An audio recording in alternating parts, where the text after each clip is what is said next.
The leaked files spread through the coalition networks like wildfire. What started as a secret transmission to 3 council members became the biggest scandal in galactic history within hours. On every world and every language, the same shocking truth was being shared. The coalition had attacked a peaceful diplomatic mission. Supreme Chancellor In Sung was in his office on the coalition capital world when his aide rushed in with the news. The young Therian's crystalline features were dim with worry, a sure sign of distress in his species. Chancellor, you need to see the galactic news feeds. All of them.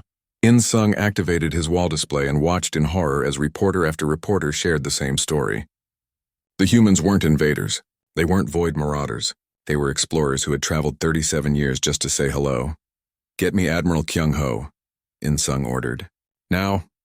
But Kyung-ho wasn't answering his communications. According to his staff, the Admiral was reviewing tactical reports and unavailable for comment. In Sung had been in politics long enough to know what that meant. Kyung-ho was hiding.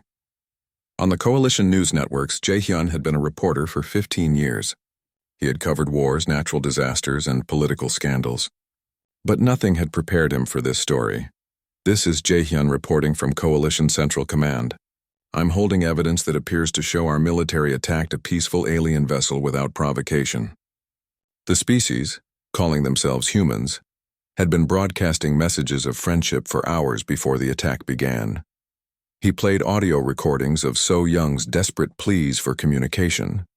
Her voice, speaking broken coalition standard with an accent no one had ever heard before, begged the coalition ships to respond to their peaceful intentions. Coalition vessels, we are not armed. We repeat, we are not armed. We are explorers seeking peaceful contact. Please stop firing. The recording cut to silence, then to the sounds of weapons fire and hull breaches. Across the galaxy, billions of beings listened to the death of innocents and felt ashamed. But it was Mi Young's drawings that truly broke the galaxy's heart. The little human girl had drawn pictures during their long journey to coalition space. Pictures of what she imagined their new alien friends would look like. In her childish artwork, humans and aliens held hands, shared meals, and played games together. She had drawn coalition ships not as weapons of war, but as beautiful vessels carrying friends from distant stars. When the drawings were broadcast across galactic networks, protests began on every coalition world. The peaceful species that had founded the coalition remembered why they had created their union in the first place, to prevent exactly this kind of tragedy. On Valora Prime, the ancient singing trees that governed the musical Valoran people fell silent for the first time in recorded history. Their species communicated through song, and they had no melody beautiful enough to express their grief over the humans' suffering. On Crystalla, the crystalline beings changed their light patterns to deep blue, the color of morning. Their cities, normally bright with rainbow colors, looked like star charts filled with dying suns. Even the warrior species felt shame. The proud Khazari, who lived for honorable battle, declared that attacking peaceful explorers was the act of cowards. Their war singers composed epic poems about the humans' bravery and continuing to seek friendship even after being attacked. Admiral Kyung-ho finally emerged from hiding when protesters surrounded Coalition Central Command. Military officers who had served under him for years were now calling for his resignation. Even his own staff looked at him with disgust. The humans were clearly a threat, he announced to the gathered reporters. Their ship was armed with weapons capable of destroying worlds. I made the right decision to protect coalition civilians. But his words fell on deaf ears. The technical evidence was clear. The human ship had been a colony vessel, not a warship. Its weapons were terraforming tools designed to create garden worlds, not destroy them. Dr. Young-suk appeared at a press conference that same day. Despite knowing she could face execution for revealing classified information, she spoke the truth about what she had learned. I have interviewed 43 human survivors. Every single one tells the same story. They came here hoping to join our galactic community. They brought gifts, art, music, scientific knowledge, seeds from their homeworld.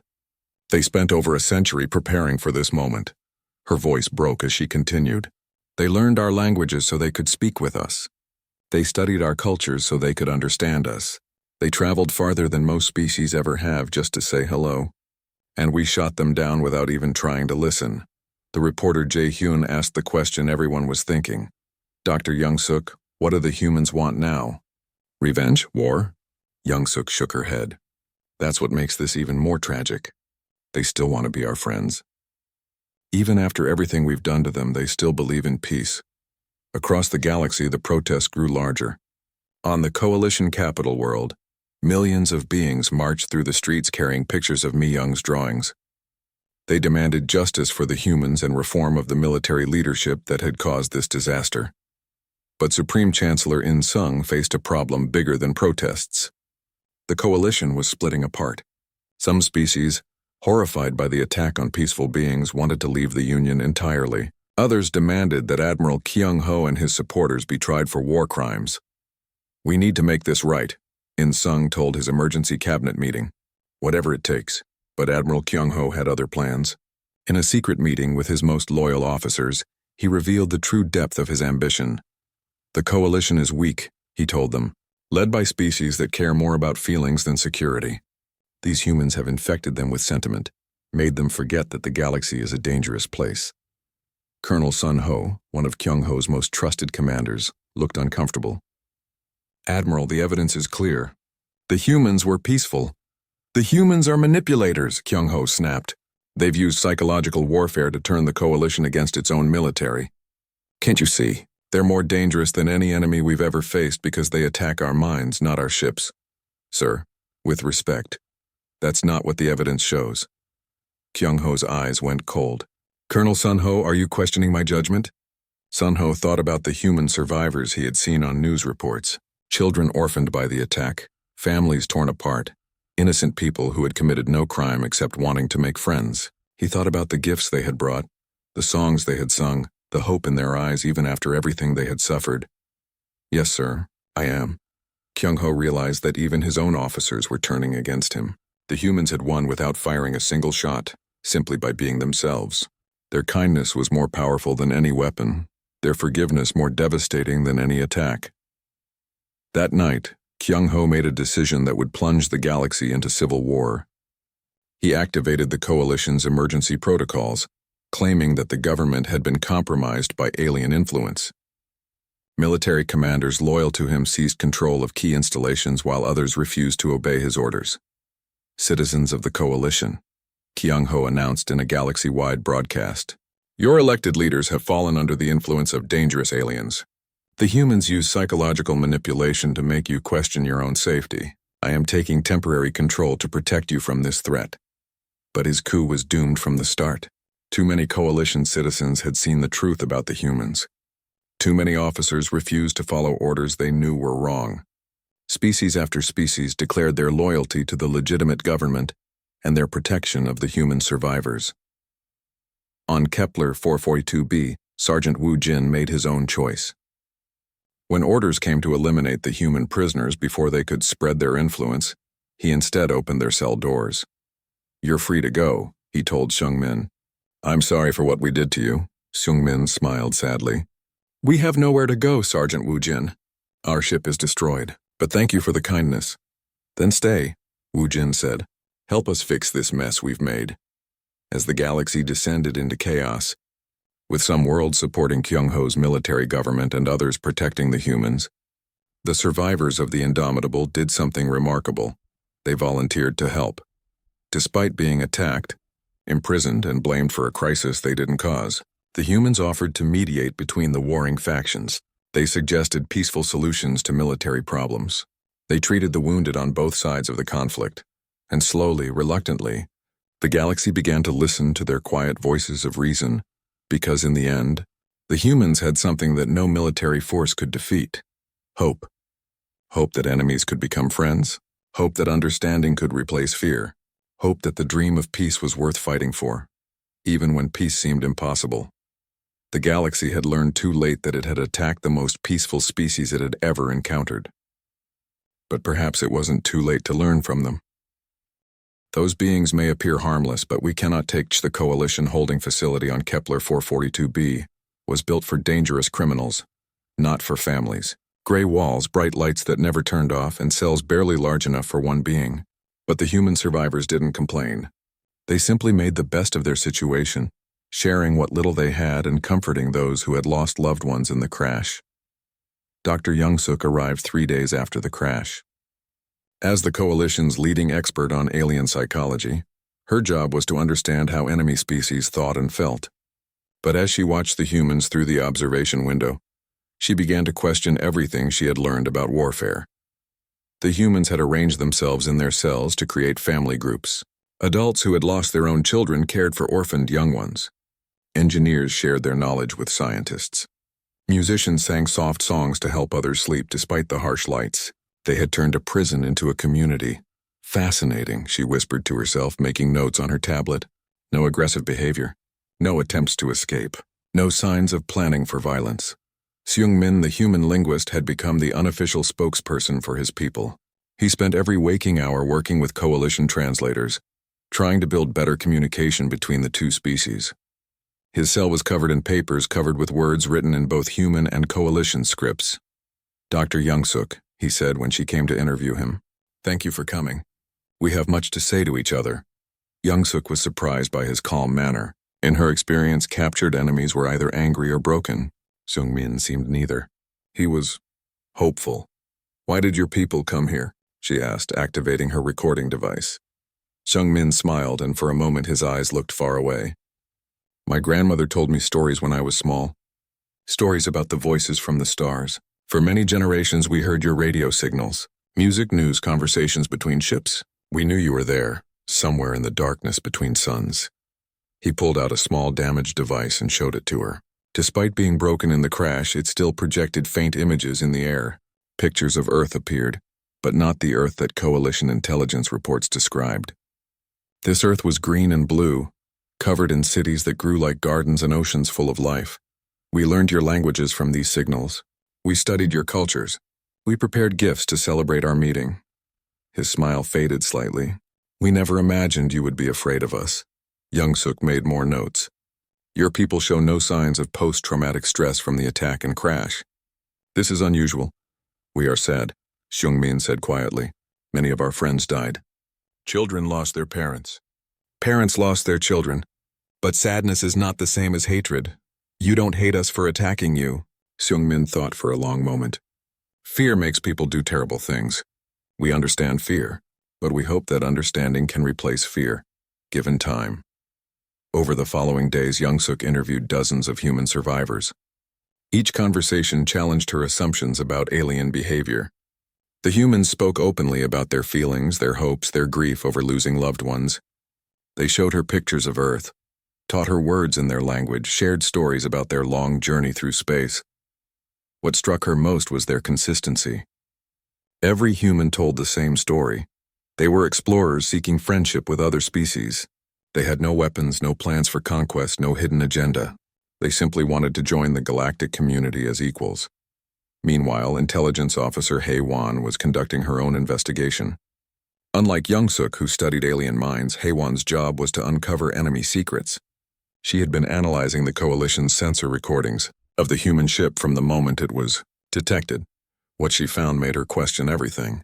Admiral Kyung-ho had told the Coalition Council, "Computer, replay sensor log from detection point alpha. Time index 1422, she said to her workstation. The recording showed the human ship's first appearance in Coalition space. But as Hae-won studied the data more carefully, she noticed something that had been overlooked in the excitement of first contact. The human ship wasn't broadcasting military codes or battle plans. It was broadcasting music.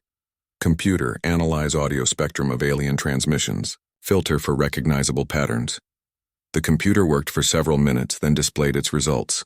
The human ship had been sending out mathematical sequences that spelled out universal constants: the speed of light, the charge of an electron, the ratio of a circle's circumference to its diameter.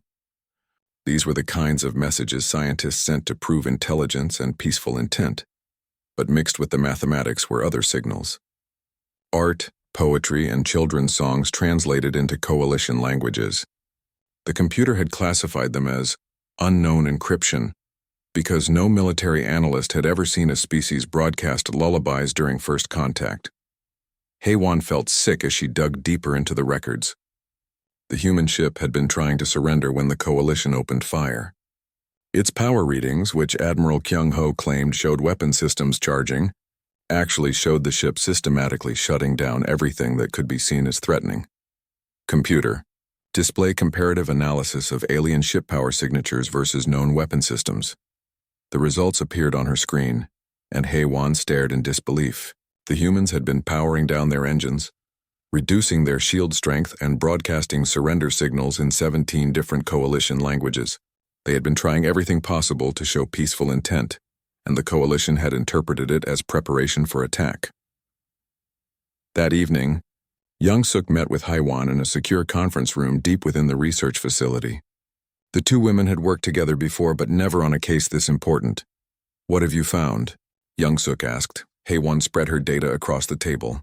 "Evidence that we made the worst mistake in coalition history. These humans were peaceful. Everything they've told us is true." Young-suk nodded. "My psychological profiles confirm it. They show no signs of deception, no hidden aggression. They're exactly what they appear to be. Explorers seeking friendship." "Then why did Admiral Kyung-ho order the attack?" "I've been researching his record," Young-suk said, pulling up files on her tablet. "Kyung-ho's military career has been stalling.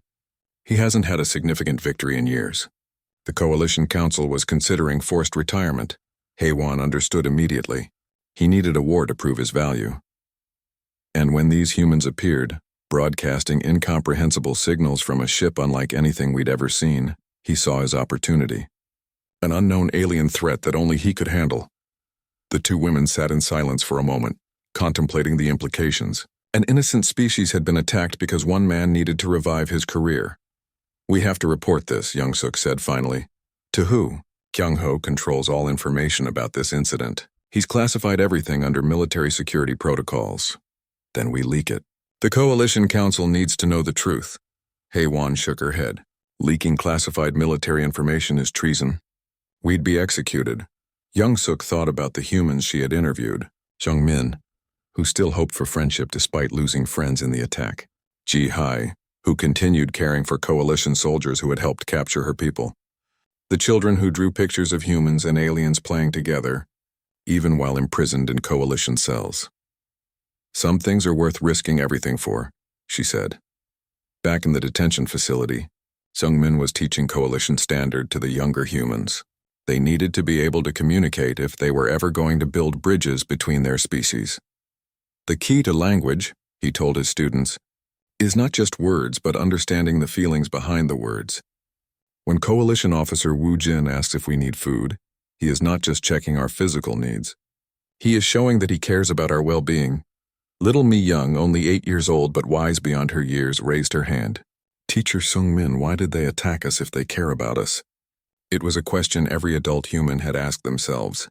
Sung-min knelt down to look Mi Young in the eyes. "Fear, little one. They were afraid because they didn't understand us. But fear can be replaced by friendship if we are patient and kind. Even after they hurt us?" Sung-min nodded. "Especially after they hurt us.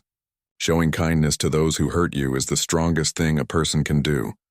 Outside the facility, Young-suk and HFY made their decision. They couldn't change what had happened, but they could prevent it from happening again. They began copying files, preparing evidence packages, and identifying Coalition Council members who might listen to reason. The truth about the humans would come out, no matter what Admiral Kyung-ho wanted. The galaxy deserved to know that they had attacked the most peaceful species they had ever encountered. And somewhere in the detention facility, Sung-min continued teaching his people coalition languages, because he still believed that understanding could triumph over fear. He still believed that enemies could become friends. He still believed in the dream that had brought them across the stars, despite everything that had happened since they arrived, because that's what humans did. They believed in hope, even when the universe gave them every reason to despair. The crash shook the ground for hundreds of miles. Scientists on Research Station Kepler 442b felt their equipment jump off tables as the massive alien vessel carved a deep scar across the planet's northern continent. Trees older than civilizations fell like grass before the sliding mountain of twisted metal. Dr. Minho was studying ancient rock formations when the ground beneath him started shaking. He looked up to see a trail of fire across the sky, followed by a sound like the world breaking apart. By the time the echoes faded, a new canyon stretched across the landscape, where the alien ship had finally stopped. "Emergency teams, this is Base Command," came the voice over his radio. "Unknown vessel has crashed 12 kilometers north of your position. All science teams report to crash site for investigation." Minho packed his equipment with shaking hands. In 30 years of studying dead civilizations, he had never seen anything like this. A living spacecraft fallen from the stars. The crash site looked like a battlefield. The ship had dug a trench 3 miles long before coming to rest against a mountain. Its hull was cracked open in dozens of places, leaking strange blue fluid that glowed in the afternoon light. But what surprised Minho most was that parts of the ship were still working. Lights blinked in the darkness of torn sections, and he could hear the hum of machinery trying to repair itself. "Command, this is Dr. Minho. The vessel appears to be partially functional. I'm reading power signatures throughout the hull." "Understood, Doctor. Military teams are inbound. Do not approach until the area is secured." But Minho couldn't help himself. He had spent his life studying the remains of civilizations that died before he was born. Here was something alive, something that might answer questions he had wondered about since childhood. As he got closer to the wreckage, he heard something that made him stop breathing. Voices. Alien voices, calling out in languages he didn't recognize. They sounded hurt. They sounded scared. They sounded familiar. Coalition soldiers arrived within the hour, led by Sergeant Wu Jin. He was a good soldier who had fought in the border wars, but he had never seen destruction like this. The crashed ship was bigger than some cities he had visited. "Spread out," he ordered his men. "Look for survivors, but be careful. We don't know what these aliens are capable of." The first Coalition soldier to find living aliens was Private Kang Min. He was creeping through a torn section of hull when he heard crying. Not the angry crying of a warrior, but the soft crying of someone in pain. He followed the sound to what looked like a medical area. The room was filled with beds, and many of them held injured beings that looked almost human. They had 2 arms, 2 legs, and faces that showed emotion. But what shocked Kang Min most was that one of them, a female with short dark hair, was treating the wounds of her companions instead of trying to escape. "Sergeant Wu Jin, you need to see this," he called on his radio. When Wu Jin arrived, he found something that challenged everything he thought he knew about warfare. The alien medical officer, who introduced herself as Jihai through broken Coalition standard, was not trying to hide weapons or plan attacks. She was trying to save lives. "Please," she said, pointing to an injured being on one of the beds. "Help, medicine, save life." Wu Jin had been a soldier for 15 years. He had seen enemies try every trick to gain advantage. But there was something about the way Jihai looked at him, something about the tears in her eyes as she worked on her injured friends, that made him believe her. "What do you need?" he asked. Jihai's face lit up with surprise and gratitude. She pointed to medical supplies scattered around the room, then to the injured beings.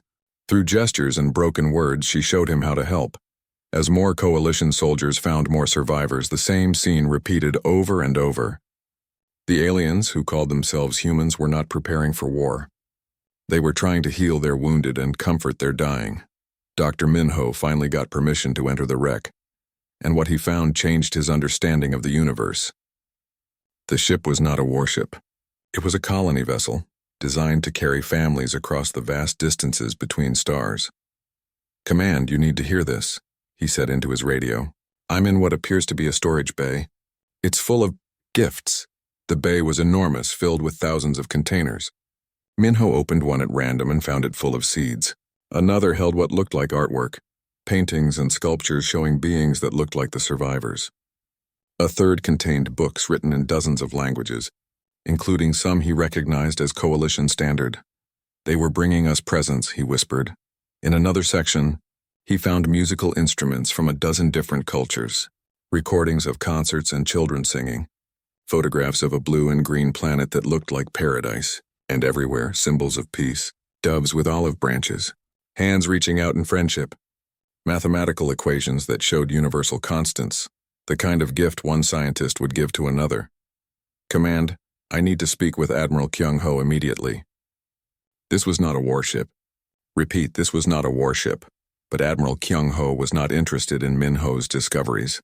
He was dealing with political pressure from the Coalition Council, who wanted to know why he had attacked an unidentified vessel without attempting communication first. "Dr. Minho, catalog everything you find. But remember that enemy deception is always possible. These aliens are clearly more dangerous than they appear. Back at the crash site, Sergeant Wu Jin was having his own crisis of understanding. The human survivors, despite being attacked and shot down, continued to show kindness to their coalition captors. They shared their food, helped treat coalition soldiers who had been injured in the crash, and answered every question with patience. Ji-Hye had become their unofficial representative, since she spoke the most coalition standard. Through careful conversation, Wu Jin learned that the humans had been traveling for 37 years to reach coalition space. They had learned coalition languages from old radio signals, studied coalition customs, and prepared gifts to celebrate their first meeting. "Why?"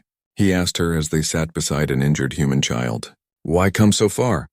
Ji-Hye smiled sadly. "Home, Earth, small world, many people. We look to stars. Dream of friends. Dream of learning. Dream of sharing." She showed him a small device that projected images in the air. Pictures of Earth appeared, cities full of beings working together, children playing in parks, families sharing meals. But also pictures of space telescopes and radio dishes, all pointed toward the same section of sky. "For 100 years we listen to your voices. We learn your words. We dream of meeting you." Her smile faded. "We dream of being welcome." That night, as Wu Jin sat in his temporary shelter near the crash site, he couldn't stop thinking about what Ji-Hye had shown him. These beings had spent a century preparing to meet the coalition. They had learned languages they had never spoken, studied customs they had never seen, and traveled farther than most species had ever gone, all because they wanted to make friends, and the coalition had shot them down without even trying to talk to them. Private Kang Min found him staring at the stars. "Sergeant, are we the bad guys?" Wu Jin didn't answer right away. In his career, he had always known who the enemy was. The Void Marauders were clearly evil, destroying worlds for no reason. Pirates were criminals. Rebels were breaking the law. But these humans had committed no crime except wanting to join the galactic community. "I don't know, son. I honestly don't know." Inside the wreckage, Ji-Hye worked through the night to save as many of her people as she could. They had lost almost half their number in the crash. Families torn apart, children orphaned, dreams shattered. But she continued working because that's what humans did. They helped each other, even when the universe seemed determined to crush their hopes. As she bandaged the wounds of a young boy who would never see his parents again, she wondered if they had made a mistake. Maybe the galaxy wasn't ready for friendship. Maybe they should have stayed home on Earth, where at least they knew they were safe. But then she looked through the torn hull at the coalition soldiers standing guard outside. Some of them had helped carry injured humans to safety. Some had shared their own medical supplies. Some had even tried to learn a few words of human language to communicate better. Maybe there was hope after all. Maybe the universe was bigger than the fear and violence that had brought them all to this place. Outside, Dr. Minho made his final report to Admiral Kyung-ho. He had cataloged everything in the ship's holds: seeds and soil samples from thousands of Earth species, art and music from every human culture, medical knowledge that could help treat diseases the Coalition had never encountered, scientific data about faster-than-light travel, clean energy, and terraforming that was decades ahead of Coalition technology. "Admiral, this ship was carrying enough gifts to benefit every species in the Coalition. They weren't invaders. They were refugees, explorers. They were coming to join us." There was a long pause on the radio before Kyung-ho responded. "Dr. Minho, you will classify all your findings as military secrets. No one outside this operation is to know the contents of that vessel. Do you understand?" Minho felt sick. "Sir, the families of the survivors deserve to know. The families deserve to be safe from alien infiltration." The silence in space felt heavy, like the moment before thunder follows lightning. 20 Coalition fighters surrounded the massive human vessel, their weapons charged and ready. Inside his cockpit, Commander Jin-Woo waited for some sign of surrender from the alien ship. "Command, this is Jin-Woo. The vessel has stopped moving, but I'm reading massive power signatures across its hull. It's definitely preparing something."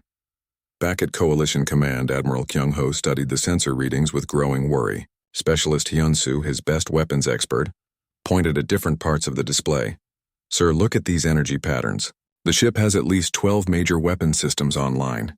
And these power cores, They're unlike anything we've seen. Each one puts out more energy than our entire fleet. Kyung-ho nodded grimly.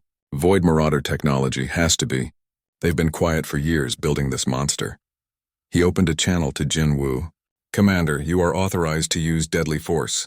Do not let that ship reach Coalition space. On the human vessel, Captain Taemin stood calmly on his bridge while chaos erupted around him. His crew worked frantically to make their ship look as peaceful as possible. Yoonji, can you shut down the terraforming equipment? Maybe that will look less threatening, he asked his chief engineer. Yoonji's fingers flew over her controls. I'm trying, Captain, but the atmospheric processors are locked into their power-up sequence. If I shut them down now, it'll take days to restart them. Do it anyway, Taemin said. What the humans didn't understand was that their terraforming equipment looked exactly like planetary bombardment weapons to Coalition sensors. The atmospheric processors, designed to create breathable air on dead worlds, appeared to be devices for burning away enemy atmospheres. The deep-core mining lasers looked like ship-killing beam weapons. So Young continued broadcasting on every frequency she could find. This is the Earth vessel Indomitable. We come in peace. We seek friendship with all species. Please respond. Her messages went out in Coalition Standard, in the musical tones of the Silk People, in the mathematical patterns the crystalline species preferred, but the Coalition fighters were running silent, their receivers turned off to avoid enemy electronic attacks. Jin-woo watched his sensors as the alien ship's power readings changed. Some systems were shutting down, but others were spinning up to full power. To him, it looked like the ship was cycling through different weapon systems, maybe choosing which ones to use first. All ships, spread formation. This thing's about to fire. Inside Coalition Command, a new officer rushed up to Admiral Kyung-ho. Commander Dong-hyun wore the blue uniform of the diplomatic corps, not the gray of the military. Admiral, I just received word about the approaching vessel. My office has been monitoring their transmissions. They're broadcasting in our languages. They're trying to communicate. Kyung-ho barely looked at him. Commander, with respect, this is a military matter. Return to your office. Sir, they're sending music, art, mathematical formulas showing peaceful intent. This isn't an attack force. Commander Dong-hyun, Kyung-ho's voice was ice cold. That ship has enough firepower to glass a planet. Whatever they're broadcasting is just psychological warfare. Now step back. Dong-hyun tried to argue, but Kyung-ho had already turned away. The Admiral opened a channel to Jin-woo again. Commander, fire warning shots. If they don't surrender immediately, destroy them. Jin-woo felt his heart sink, but orders were orders. All ships fire across their bow. Show them we mean business. 20 Coalition fighters opened fire at once. Bright streams of energy lanced across space, passing just in front of the human ship's nose. It was meant as a warning, a show of force to make the aliens surrender. On the human bridge, alarms screamed as the energy blasts lit up their shields. Direct hits on forward sections, called out the damage control officer. Shields holding, but they're firing on us. Taemin gripped his command chair. The beings they had traveled so far to meet were shooting at them. Return fire? Asked his weapons officer. We don't have weapons, Taemin reminded him quietly. Engineering emergency power to shields. Communications, keep broadcasting. Maybe they'll understand we're not fighting back. So Young's voice cracked as she spoke into her microphone. Coalition vessels, we are not armed. We repeat, we are not armed. We are explorers seeking peaceful contact. Please stop firing. But her desperate pleas went unheard. Jin-woo watched the alien ship's reaction to his warning shots. Instead of surrendering, it was pouring more power into its shields. Its broadcast systems were working overtime, probably calling for reinforcements. Command, they're not backing down. Recommend immediate destruction. On his ship, Admiral Kyung-ho made the decision that would haunt him forever. Jin-woo, you are weapons-free. Destroy that vessel before it can attack our colonies. Understood, Command. All ships, attack formation. Target their main systems. The Coalition fighters moved into position around the human ship like hunters surrounding prey. Their weapons charged to full power, ready to tear apart the mysterious vessel. Inside the human ship, Engineer Yoonji worked desperately to make their vessel appear harmless. She shut down system after system, even ones they needed to survive. The lights dimmed as power flowed away from non-essential systems. Captain, I'm reading massive weapon charges from the attacking ships, reported the sensor officer. They're preparing to fire everything they have. Taemin closed his eyes. 50,000 humans were aboard his ship, families who had volunteered to make the long journey to the stars, children who had been born during the voyage knowing no home but this vessel, scientists and artists and teachers who wanted to share their knowledge with new friends among the stars. "All hands, brace for impact," he said into the ship's communication system. "This is not how we hope to meet our neighbors, but remember who we are. We are human. We do not give up hope." The first wave of coalition fire slammed into the human ship like an angry fist. The shields flared brilliant white, absorbing energy that could have destroyed a small moon, but they held. Jin Woo cursed under his breath. He had never seen shields that strong. All ships concentrated fire on their main hull. "We need to punch through." The second wave hit even harder. This time the human shields flickered and sparked. Sections of the ship's outer hull began to glow red-hot. Inside, the lights went out in several sections as power systems overloaded. "Hull breach in Section 12. Called out damage control. Emergency teams responding. Medical bay, prepare for casualties," Taemin ordered, though his voice remained steady. What the Coalition didn't know was that the human ship was designed to carry civilian families. Its medical bay was the size of a small hospital. Its emergency systems were built to save lives, not take them. Even as it was being destroyed, automated systems were sealing hull breaches and protecting the most vulnerable areas where children slept. The third wave of fire finally broke through. Coalition weapons punched holes in the human ship's hull, tearing apart sections that had taken years to build. The great vessel shuddered and began to list to one side as its gravity generators failed. "We're losing attitude control," reported the navigation officer. "The planet's gravity is pulling us in." Taemin looked at the blue and green world below them. It looked almost like Earth, with white clouds and deep oceans. A beautiful place to die. "All hands prepare for emergency landing. Secure all non-essential personnel. We're going down." As the human ship began its uncontrolled descent toward the planet, So Young made one last broadcast. Her voice was calm despite the chaos around her. "Coalition vessels, we are crashing. We have families aboard, including children. We are not your enemy. We came here hoping to be your friends. Please, help us." But the Coalition fighters were already pulling back, their mission complete. The alien threat was neutralized. They didn't even listen to the final desperate plea from the beings they had just condemned to death. As the great ship fell toward the planet's surface, its hull glowing from atmospheric friction, Jinwoo felt something strange in his chest. For a moment he thought he heard music in the static of his radio, sad, beautiful music unlike anything he had ever heard before. But then the feeling passed, and he turned his fighters toward home, never knowing that he had just helped destroy the most peaceful species the galaxy had ever produced. The alarm screamed through the Coalition command center like a wounded animal. Red lights flashed across every wall, casting long shadows on the faces of officers who had never seen anything like this before. Dayun stared at her screen, her hands shaking as she checked the readings again and again. "Admiral Kyung-ho, you need to see this," she called out, her voice barely steady. Admiral Kyung-ho walked over with heavy steps. His gray uniform was perfect as always, every metal polished to shine under the harsh lights. He had fought in 3 wars and never lost a single battle. Nothing should surprise him anymore, but the look on Daeun's face made him worry. "What is it?"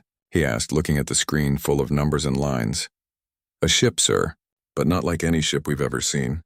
It's huge, maybe 10 times bigger than our largest battleship. And sir," Daeun paused, afraid to say the next words, "it appeared out of nowhere.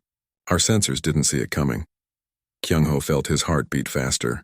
In all his years of service, only one enemy had ships that could hide from Coalition sensors. The Void Marauders. They had been quiet for 5 years now, but maybe they were back. Maybe they had built something new and terrible. "Show me," he said. The main screen lit up with the image of space. Among the stars, a dark shape moved slowly toward Coalition territory. It was long and sleek, covered in strange patterns that seemed to glow with soft blue light. Parts of it looked smooth like water, while other parts had sharp edges that cut through space like knives. "How far away?" Kyung-ho asked. 3 hours at current speed, sir. But sir, there's something else. It's sending out signals. Lots of them. On every frequency we know and some we don't. Kyung-ho nodded. "Code signals. Battle plans. They're talking to other ships we can't see yet." He turned to face the room full of officers. "All hands to battle stations. Send word to Commander Jinwoo. I want his fastest ships out there now." On the other side of space, inside the strange ship, Captain Taemin stood on his bridge and watched the same stars. But he was not planning for war. He was thinking about home, about Earth, about the long journey that had brought them here.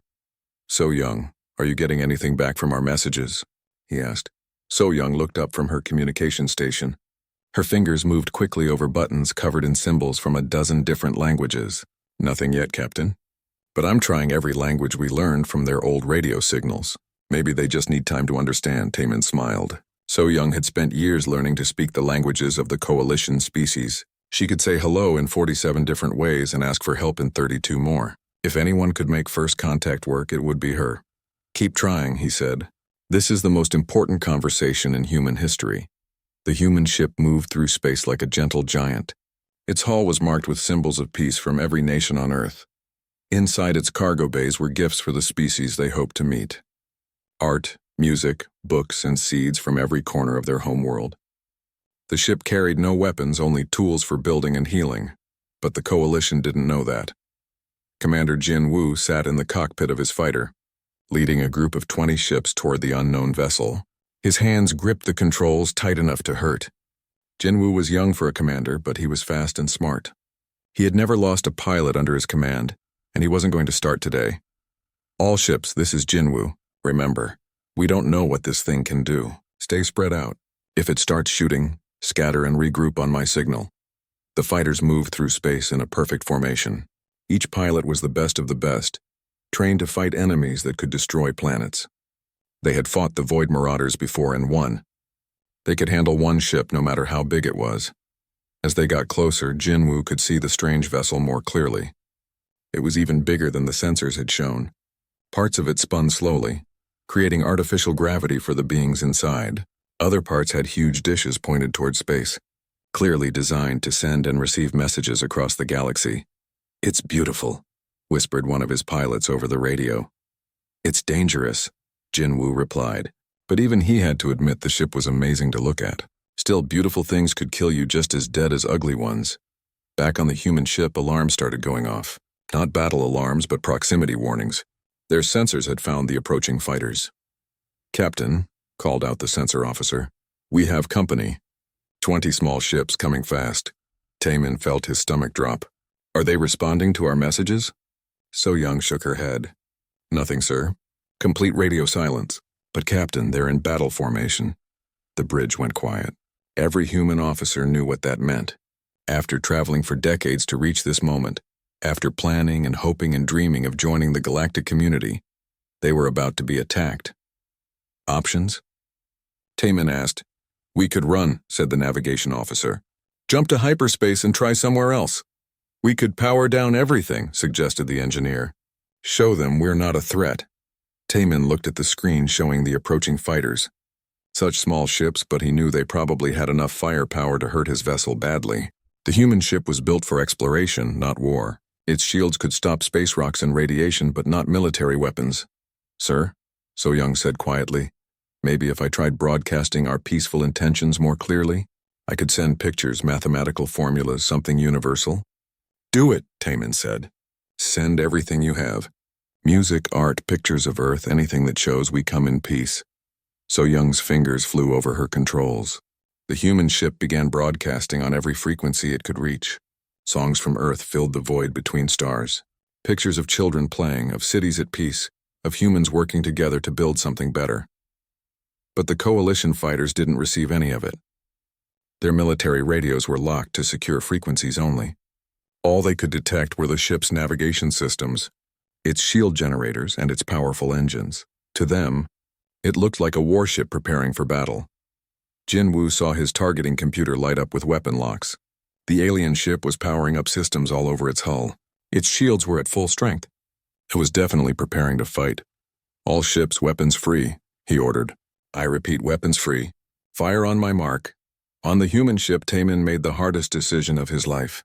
He could order his ship to jump to hyperspace and escape. They could find another part of space, another species to contact, but that would mean running away from the dream that had brought them here. "All stop," he ordered. "Cut engines. Lower shields to minimum power. We're going to show them we're not here to fight." "Captain, that's suicide," his first officer said. "No, Taman replied, watching the fighters get closer. That's Faith. The human ship slowed to a stop and dimmed its shields. To human eyes, it was clearly surrendering, clearly showing peaceful intent. To Coalition eyes, it looked like a predator getting ready to strike.